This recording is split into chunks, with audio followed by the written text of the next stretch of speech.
Welcome to Mommy Heal Thyself. We feature guests who provide you with the tools, resources, and strategies you need to say no to a life of pain and suffering from all forms of preventable disease, toxic drugs, and unnecessary surgeries. We hope to inspire you to boldly reclaim your ability to heal and to serve the ones you love.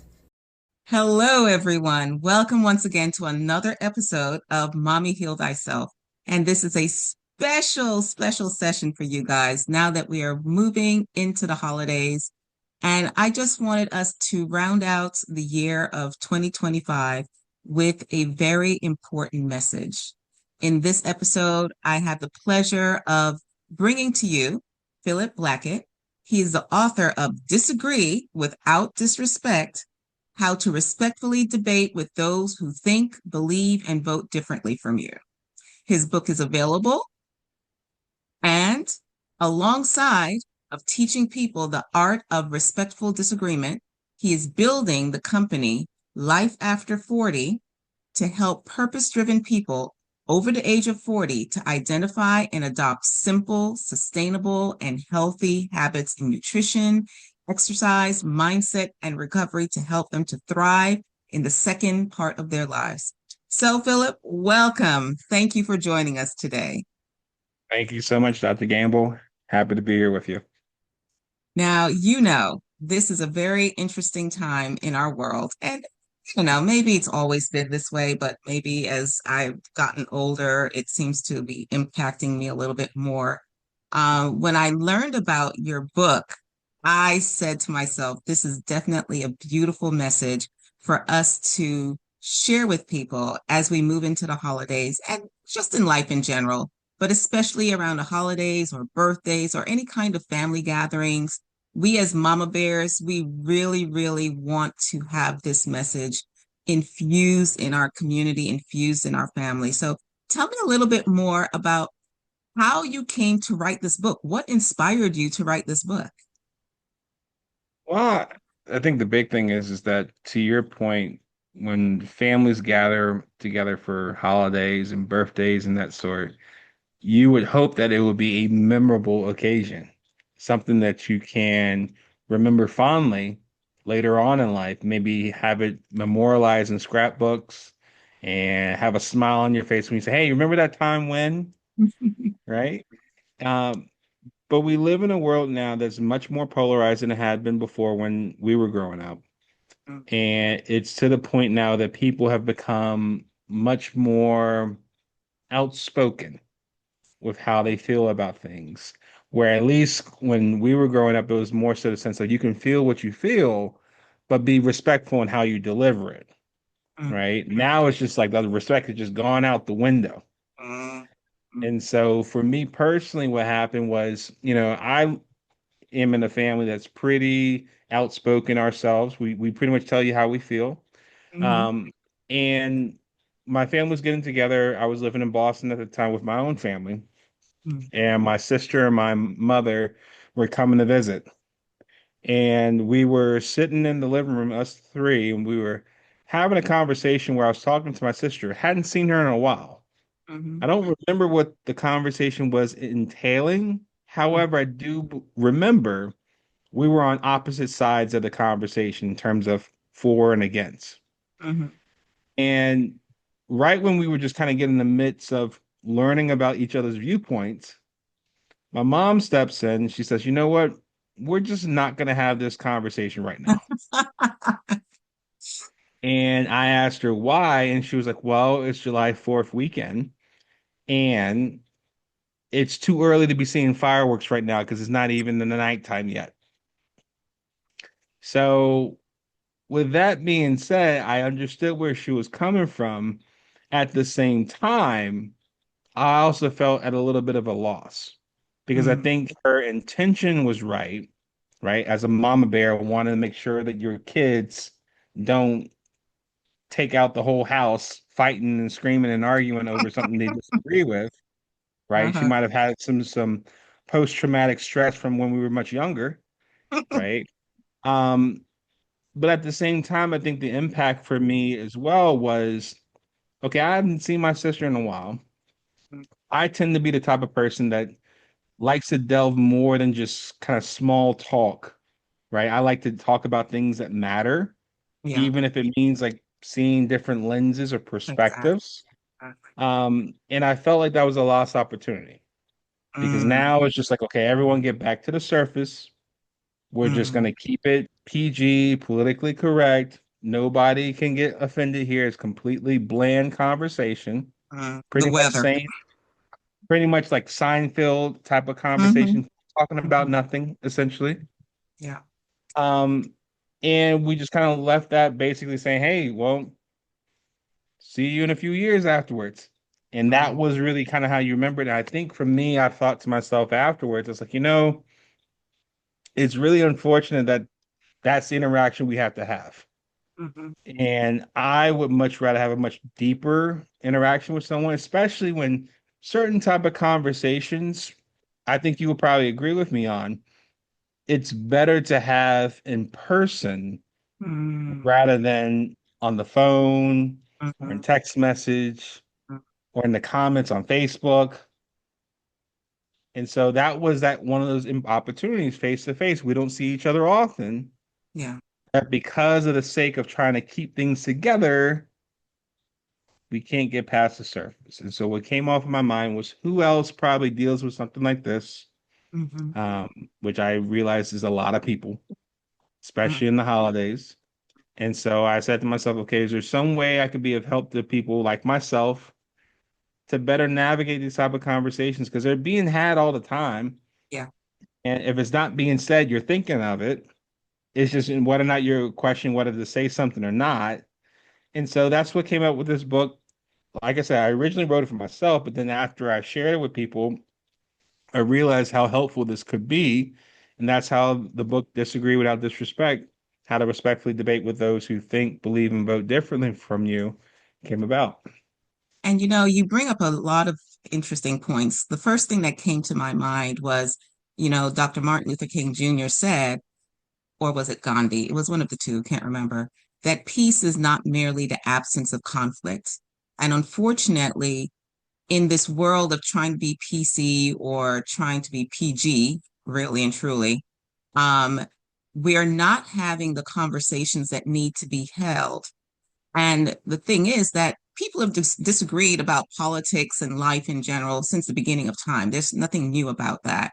What's new is more recently, people have lost the skills or even the desire to actually debate civilly without having nasty comments, without, using pejoratives and things of that nature. So I would love for you to give us a couple of tips on how to disagree without being disrespectful.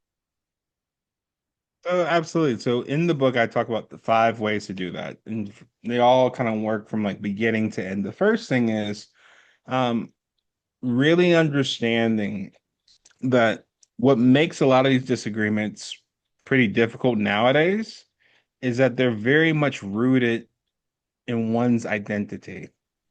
Hmm. Why that's particularly challenging is because if you were to disagree about somebody's idea and it's pretty much very much wedded into who they are, who they Mm-hmm. believe themselves to be, what their purpose of life, there's no other reason for me to be alive Mm, outside of this idea that I hold so dearly to. For you to critique that idea, say that you disagree with it, say that you vehemently disagree with it. mm, A lot of times people can take that personal because it feels like you're attacking them personally. mm. And when that happens, that's a very quick way for people to raise up their guard, their walls up. Now they get on the defensive. Now they're Yeah. going to say, how dare you, so and so and Mm. so and so, fill in the blank, call you out of your name, and all of a sudden now you do got fireworks in the household, Yeah. right? If there's a house left So, standing. yep. So the first thing I would say is being able to understand that we want to separate the idea from the person, the idea from the identity. Really Mm, helping someone understand it's like, listen, this isn't about you, like Mm, me attacking you. mm, This is me sharing that I just look at things a little bit different on this idea. yeah. And so I think if you're able to diffuse the situation from that one and help somebody understand, I'm not on the attack on you As you as a person. as a person, I am understanding that this idea you do claim pretty strongly for, Hmm. that at least shares some level of respect for someone, like you're actually caring about how they feel, Hmm. how they look. Because part of the time when you see debates nowadays, online, on TV, and that sort of thing, a lot of the times it's about people saving face publicly. You back them into a corner and they have to hold fast to something because of that identity that they have broadcasted in front of the world. Nobody likes to be embarrassed, Yeah. Yeah. especially not in front of thousands or millions of people, Mhm. You right? know, it reminds me of when I was living in Japan.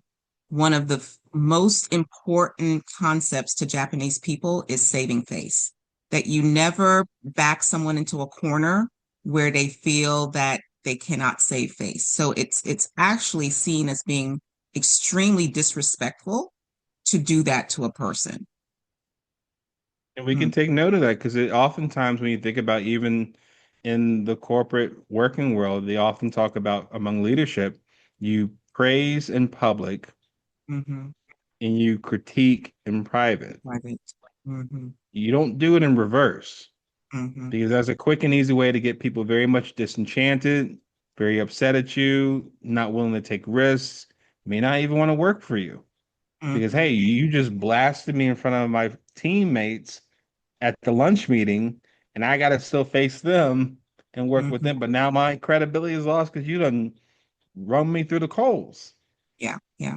So it's even in a sense like if we could just take that maxima, just praising in public, critiquing in private, Mhm, to the point of understanding why is that so important. It's because people's egos are involved. Every one of us have an ego. Every one mhm. of us have feelings. Every one of us have a heart. If you cut each one of us, we bleed. Mhm. I'm Bleed sharing with red. you I'm sharing with you what we have in common. Hmm. We're so focused on picking out what we have differently. We don't even take the time to even, you know, celebrate or acknowledge what we have in common to say, you know what? I probably wouldn't want to be attacked that way. Hmm. So I'm gonna adopt the golden rule and not come after somebody that way either. So we have number one, making the separation between identity versus idea. Mhm. And if I'm understanding correctly, the second thing is understanding importance of praising in public and critiquing in private. So what are some of the other steps that you Yes. think that we should follow? Yeah, so number two actually is close to it. I was using Oh, that okay. maxim as an example. Number two is um, being able to separate the idea from the believer from the sense of being able to do what we often have learned in the church for a lot of people is being able to love the sinner and hate the sin. Mm-hmm. Mm-hmm. Yeah. So at the same time, I'm basically setting the framework here is Mm-hmm. like I am separating the idea from the identity as far as like this idea and Mm-hmm. you are two different things. You're wedded, but I'm also sharing with you, I'm looking at the idea. I'm Exactly. also in the same vein saying I may disagree with the idea, Mm-hmm. but that doesn't mean that that now puts you in a different light from me, meaning And I that can is, still. I love that you're saying that because I had a personal experience with this with my son. You know, we went through the recent elections, and he and I completely disagreed on a lot of issues. And one day he pulled me to the side and he's like, "Mom, do you still love me?" I'm like, "Yeah." I mean, I couldn't even understand why that was even a thought in his mind because I was like, you are completely separate from whatever, in my mind, wacky ideas you may be entertaining. And I'm sure he's saying the same thing. But I think that people in this world take things so much more personally than maybe previous generations, because to me, the ideas that someone has with regards to a lot of things that are going on now, in no way does that change how much I absolutely love and adore my children. So here's the thing though. How come we don't all have a similar outlook for our fellow neighbors? Same thing. Exactly. Exactly. Because part of the motivation came from my mother and saying, like, listen, Philip, just because you and I may disagree on something, that doesn't mean that I don't love you. Exactly. So that's inherent in that second one I was talking about, where it's just like, for your son to even ask that question, there was the thought, at least in his mind, Mhm. is it possible that my mother will love me differently, or Mhm. maybe not at all, Mhm. because I have such a stark difference of opinion? Mhm. Mhm. So there's a sense of security he was looking for, Yeah. because he might have been used to coming across people of the moment you disagree with someone, oh, you are so and so and so and so. I'm a name Mhm. call you. We Mhm. can't be friends. I'm gonna Mhm. cancel you. I'm gonna Yeah. embarrass you. I I'm hate gonna you. ghost you. I'm gonna Hmm. ghost you. So that is the environment that we are now in. Yes. And so you might be used to seeing that on the outside, and then you wonder at least, okay, if I have disagreement at home, is that something that's going to be similar? Mm, Because for a lot of people, that would be devastating if their own flesh and blood, their family, their parents took on a similar stance as their friends, mm. acquaintances, classmates, fellow employees, regular people on the street or on social media. Do So you being find that able perhaps this is part of people being cornered into doing something like that by their peers, and another form of peer pressure, meaning that in order for you to stay with your group, you have to ostracize people who are other thinkers. Like, listen, when we were growing up, there was a whole issue of not joining gangs, Hmm. not being of certain neighborhoods, wearing certain colors, doing certain things, and that if you went and wore somebody's different color, then all of a sudden, fill in the blank. Hmm. Well, here's the thing. We don't have to have street gangs to understand that we've actually created our own tribal environment of gangs ourselves. Yeah. They're just not toting weapons like it used Mhm. to. But even nowadays, people can get violent enough that they can use weapons on one another. Well, yeah, we've definitely seen that, especially with the assassination of Charlie Kirk and other incidents. So people have definitely taken it to that extreme at this point in time, and it's very, very um scary. So tell us Of some more course. of the tips, because we're solution minded. So help us out of this quagmire, Philip. So yeah, it's like the first two is basically setting up the setting, the boundary, Okay. right? Hmm. Hmm. Because if somebody understands, one, that you're really just talking about the idea itself, not attacking them, and Hmm. that two, you actually still respect and love that person, even if you disagree with the idea, that actually helps take your defense down. Hmm. Hmm. That actually makes you more open to what somebody has to say rather than already on the defensive. Hmm. That's what leads into number three, which is what really we should have debate always be about, is debate the issues on its own merits. Hmm. Hmm. Reasoning, logic, analysis, results, performance, that sort of thing, rather than name calling, Hmm. insults, Hmm. threats, right? If you don't feel how the way I feel, I'm going to do such and such and such, Hmm. right? Or the moment you raise a good point, now somebody gets overly emotional about it and then throws an insult at you, trying to divert the whole debate and make you feel a certain type of way, like, oh, I'm now aggressive because I came up with a more superior proposition or point, or I'm the Mhm. bad guy now. Mhm. So number three is self-explanatory because that's really what we try to get back to Yeah, basics. the whole concept of debating. Yeah, that old school type of debating. Exactly. Because without that, what is there to talk about a debate? Mhm. You And know? number four. So number four is talking about basically once you're able to do that, you have that debate. Mhm. Whether it's me coming to your side, oh, I agree now, or you coming to mine, or we stay our separate ways, or there's some third alternative that happens altogether. We should still practice something that we did when we were younger in youth sports at the end of the game, win or Mm. lose.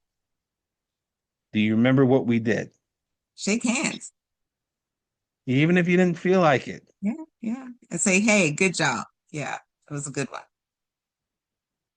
Compliment would the other we team.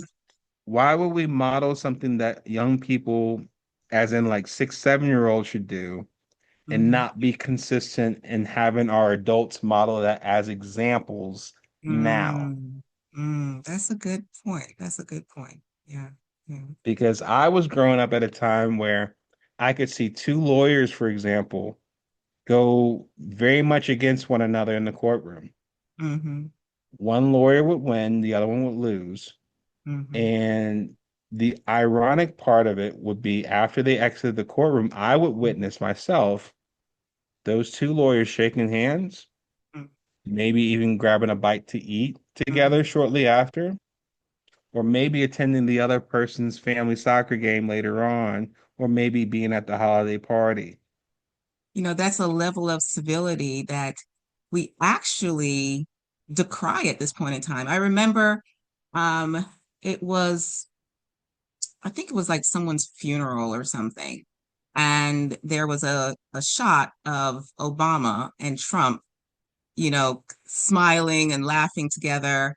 And both parties, people in both parties, were like, the hell, they shouldn't be doing that. So it's interesting that you're bringing it back to what we usually teach our children with teams. Like, hey, at the end of the game, there's that ritual of everybody shakes the hands of the people on the other team, and you're like, okay, game is done. Better luck next time, kind of thing.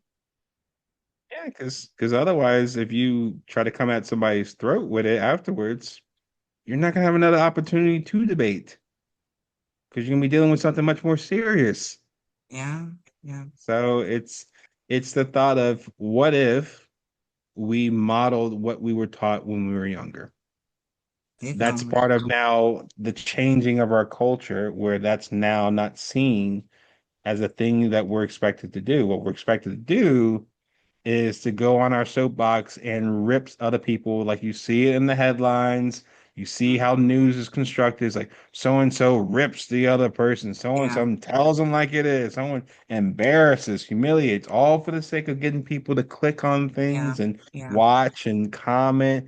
It's like this is a self-perpetuating yeah. thing that Ongoing. It's continuous and it never stops. It never just kind of like tones down. It just keeps on building up and revving up to another level. and then when something tragic happens, the people pause and be like, I never Oh would my have God. thought that would have happened. Mm. And then a week will pass by, and then you get back into the Back to the machine, same old, same old. and then something Mm-hmm. happens, and you pause for a brief second. Mm-hmm. So the thing about it is, it's not a surprise when things happen because people get to a boiling point that they figure out, I need to do something about this to silence somebody or to let my Mm-hmm. point be heard unequivocally Take one for the at a team. at a significant level. You Yeah, can see recent news, people doing that such a thing. yeah, yeah, yeah. And the problem is people are acting surprised because we are in the midst of a culture that is just steamrolling this, Ramping up, ramping up, ramping ramping up every day. Social media networks are just like, hey, up. as long as we get more engagement, more Yep. people on our networks, They're more the people only ones commenting. that are benefiting from all of this, if truth be told. So now If what you got is number certain, five? yep. Yeah, what's number five? So number five, I would say is that when you have that right type of sportsmanship, you're able to debate things on its merits, and you have people feeling like they can be supported and they're still cared for, even if you think about their ideas differently. It allows you to keep the door open for Mm, future conversations. That's really what this is about. We should look at these debates primarily as a way not to try to be superior and win over somebody or mhm, embarrass somebody.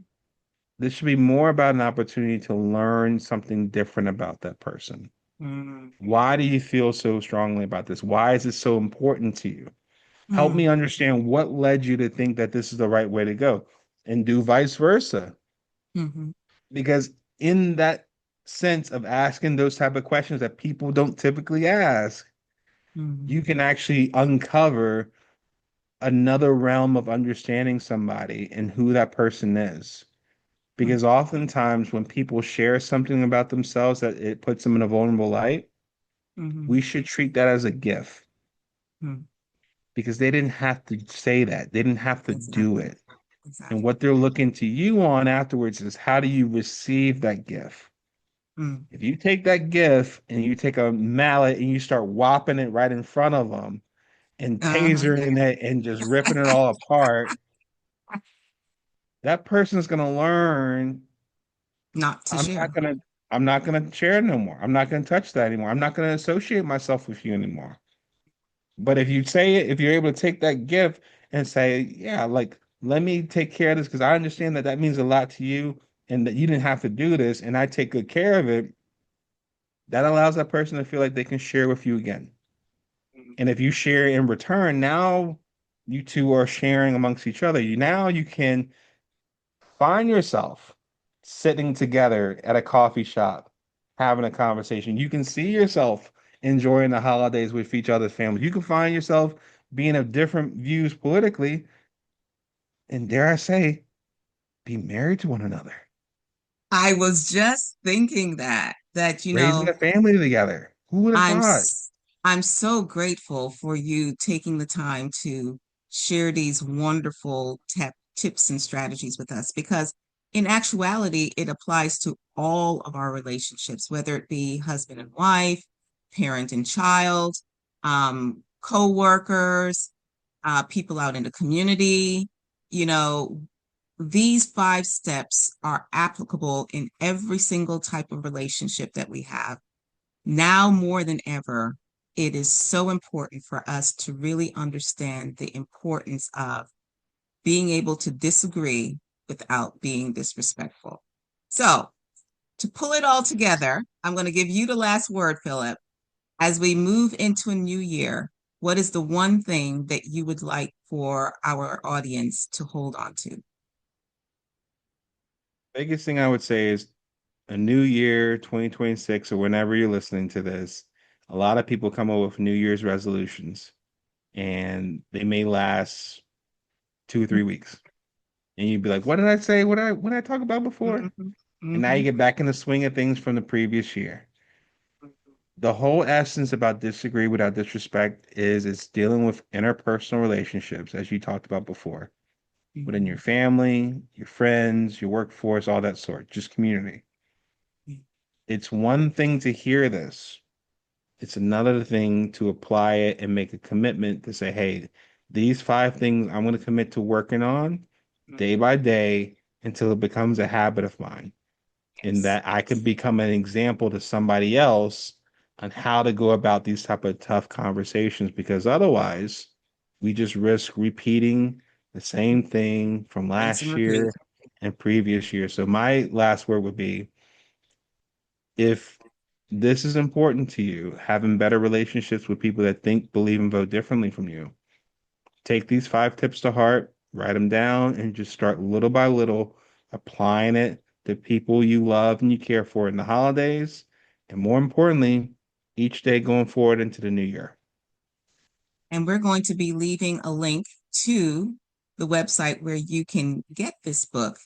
And more importantly, I'm going to ask you to share this video with the people that you love, the people that you think can benefit from these 5 tips, because in reality, I think it's everyone in your life can benefit from these 5 tips. And until next time, my wonderful sweethearts, peace and blessings. Thank you for tuning in for this episode of Mommy Heal Thyself. If you like what we're doing here, please share, subscribe, like us, and leave a comment. Your feedback is very much appreciated.